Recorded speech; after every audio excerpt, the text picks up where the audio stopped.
Good evening. Tonight we're reading Pride and Prejudice by Jane Austen. Chapter 29. Mr. Cullen's triumph, in consequence of this invitation, was complete. The power of displaying the grandeur of his patroness to his wondering visitors, and of letting them see her civility towards himself and his wife, was exactly what he had wished for, and that an opportunity of doing it should be given so soon was such an instance of Lady Catherine's condescension as he knew not how to admire enough. "I confess," said he, "that I should not have been at all surprised by her ladyship's asking us on Sunday to drink tea and spend the evening at Rosings. I rather expected, from my knowledge of her affability, that this would happen. But who could have foreseen such an attention as this? Who could have imagined that we should receive an invitation to dine there, an invitation, moreover, including the whole party, so immediately after your arrival?" "I am the less surprised of what has happened," replied Sir William, "from that knowledge of what the manners of the great really are, which my situation in life has allowed me to acquire. About the court, such instances of elegant breeding are not uncommon." Scarcely anything was talked of the whole day or next morning but their visit to Rosings. Mr. Collins was carefully instructing them on what they were to expect, that the sight of such rooms, so many servants, and so splendid a dinner might not wholly overpower them. When the ladies were separating for the toilet, he said to Elizabeth, "Do not make yourself uneasy, my dear cousin, about your apparel. Lady Catherine is far from requiring that elegant dress in us which becomes herself and daughter. I would advise you merely to put on whatever of your clothes is superior to the rest. There is no occasion for anything more. Lady Catherine will not think the worse of you for being simply dressed. She likes to have the distinction of rank preserved." While they were dressing, he came 2 or 3 times at their different doors to recommend their being quick, as Lady Catherine very much objected to being kept waiting for her dinner.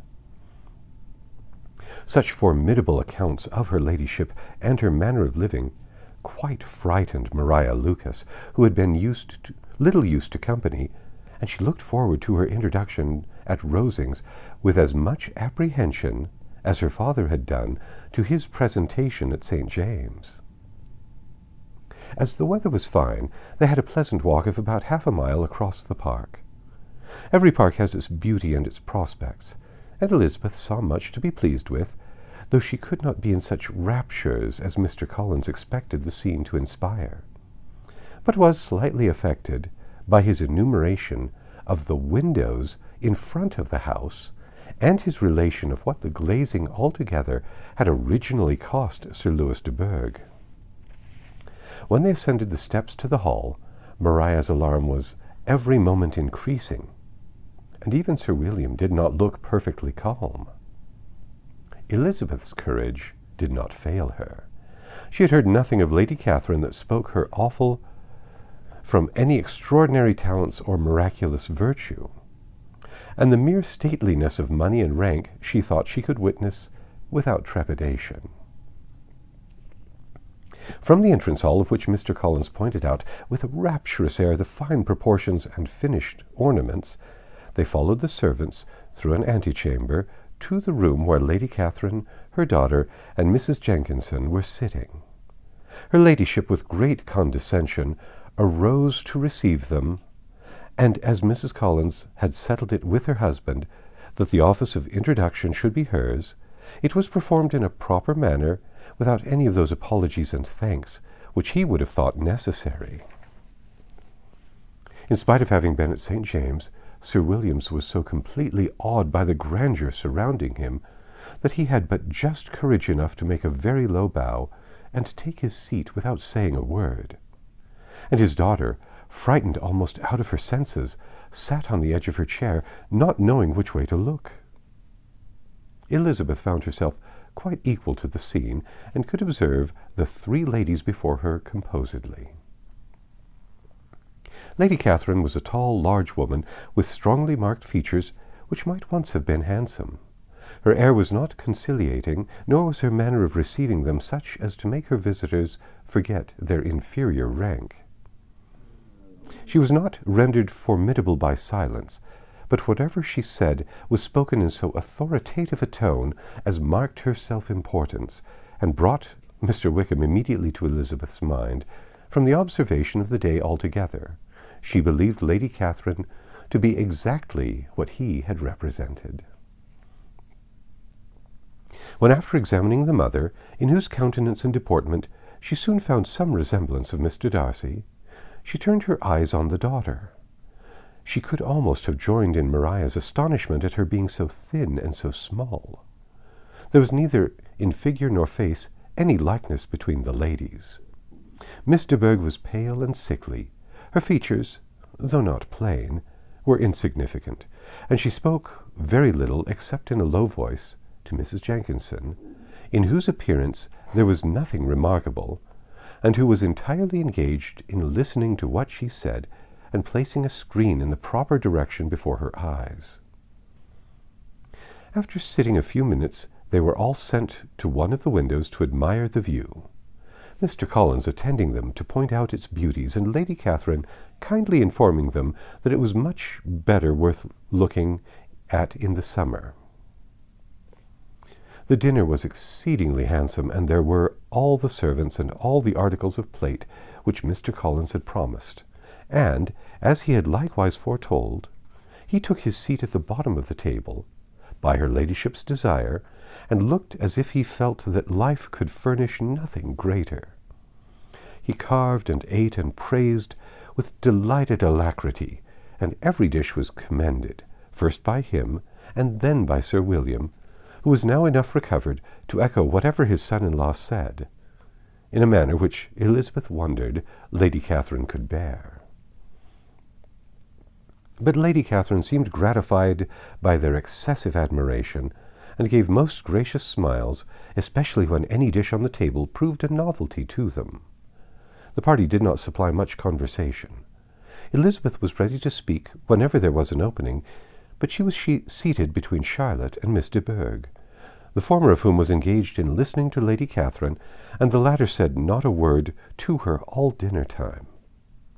Mrs. Jenkinson was chiefly employed in watching how little Miss de Bourgh ate, pressing her to try some other dish, and fearing she was indisposed.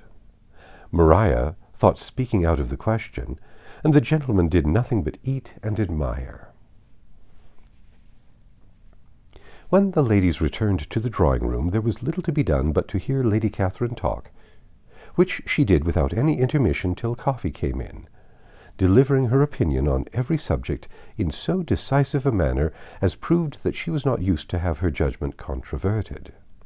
She inquired into Charlotte's domestic concerns familiarly and minutely, and gave her a great deal of advice as to the management of them all, told her how everything ought to be regulated in so small a family as hers, and instructed her as to the care of her cows and her poultry. Elizabeth found that nothing was beneath this great lady's attention, which could furnish her with an occasion of dictating to others.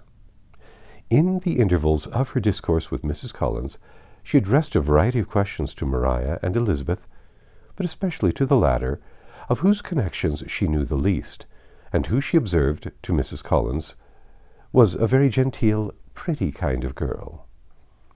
She asked her at different times how many sisters she had, whether they were older or younger than herself, whether any of them were likely to be married, whether they were handsome, whether they had been educated, what carriage her father kept, and what had been her mother's maiden name. Elizabeth felt all the impertinence of her questions, but answered them very composedly. Lady Catherine then observed, "Your father's estate is entailed on Mr. Collins, I think. For your sake," turning to Charlotte, "I am glad of it. But otherwise I see no occasion for entailing estates from the female line. It was not thought necessary in Sir Louis de Bourgh's family.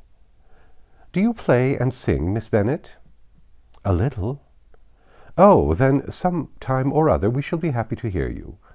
Our instrument is a capital one, probably superior to— you shall try it some day. Do your sisters play and sing? One of them does. Why did you not all learn? You ought all to have learned. The Miss Webbs all play, and their father has not so good an income as yours. Do you draw? No, not at all. What? None of you? Not one. That is very strange, but I suppose you had no opportunity. Your mother should have taken you to town every spring for the benefit of masters. My mother would have had no objection, but my father hates London. Has your governess left you? We never had any governess. No governess? How was that possible? 5 daughters brought up at home without a governess? I never heard of such a thing. Your mother must have been quite a slave to your education. Elizabeth could hardly help smiling as she assured her that that had not been the case. Then who taught you? Who attended to you? Without a governess, you must have been neglected. Compared with some families, I believe we were, but such of us as wished to learn never wanted the means. We were always encouraged to read, and had all the masters that were necessary. Those who chose to be idle certainly might. Ay, no doubt, but that is what a governess will prevent, and if I had known your mother, I should have advised her most strenuously to engage one. I always say that nothing is to be done in education without steady and regular instruction, and nobody but a governess can give it. It is wonderful how many families I have been the means of supplying in that way. I am always glad to get a young person well placed. 4 nieces of Mrs. Jenkinson are most delightfully situated through my means, and it was but the other day that I recommended another young person with her. Another young person who was merely accidentally mentioned to me, and the family are delighted with her. Mrs. Collins, did I tell you of Lady Metcalfe's calling yesterday to thank me? She finds Miss Pope a treasure. Lady Catherine, said she, you have given me a treasure. Are any of your younger sisters out, Miss Bennet? Yes, ma'am, all. All? What, all 5 at once? Very odd. And you only the second? The younger ones out before the elder are married? Your younger sisters must be very young. Yes, my youngest is not 16. Perhaps she is full young to be much in company, but really, ma'am, I think it would be very hard upon younger sisters that they should not have their share of society and amusement, because the elder may not have the means or inclination to marry early. The last-born has as good a right of pleasure as the youth as the first, and to be kept back on such a motive, I think it would not be very likely to promote sisterly affection or delicacy of mind. Upon my word, said her ladyship, you give your opinion very decidedly for so young a person. Pray, what is your age? With 3 younger sisters grown up, replied Elizabeth, smiling, your ladyship can hardly expect me to own it. Lady Catherine seemed quite astonished at not receiving a direct answer, and Elizabeth suspected herself to be the first creature who had ever dared to trifle with so much dignified impertinence. You cannot be more than 20, I am sure. Therefore you need not conceal your age. I am not 21. When the gentlemen had joined them and tea was over, the card tables were placed. Lady Catherine, Sir William, and Mr. and Mrs. Collins sat down to quadrille, and as Miss de Bourgh chose to play at casino, the 2 girls had the honor of assisting Mrs. Jenkinson to make up her party. Their table was superlatively stupid. Scarcely a syllable was uttered that did not relate to the game, except when Mrs. Jenkinson expressed her fears of Miss de Bourgh's being too hot or too cold, or having too much or too little light. A great deal more passed at the other table. Lady Catherine was generally speaking, stating the mistakes of the 3 others, or relating some anecdote of herself. Mr. Collins was employed in agreeing to everything her ladyship said, thanking her for every fish he won, and apologizing if he thought he won too many. Sir William did not say much. He was storing his memory with anecdotes and noble names. When Lady Catherine and her daughter had played as long as they chose, the tables were broken up, the carriage was offered to Mrs. Collins, gratefully accepted, and immediately ordered. The party then gathered round the fire to hear Lady Catherine determine what weather they were to have on the morrow. From these instructions they were summoned by the arrival of the coach. And with many speeches of thankfulness on Mr. Collins' side, and as many bows on Sir William's, they departed. As soon as they had driven from the door, Elizabeth was called on by her cousin to give her opinion of all that she had seen at Rosings, which, for Charlotte's sake, she made more favourable than it really was. But her commendation, though costing her some trouble, could by no means satisfy Mr. Collins, and he was very soon obliged to take her ladyship's praise into his own hands. That's the end of chapter 29. Come back tomorrow and we'll read chapter 30.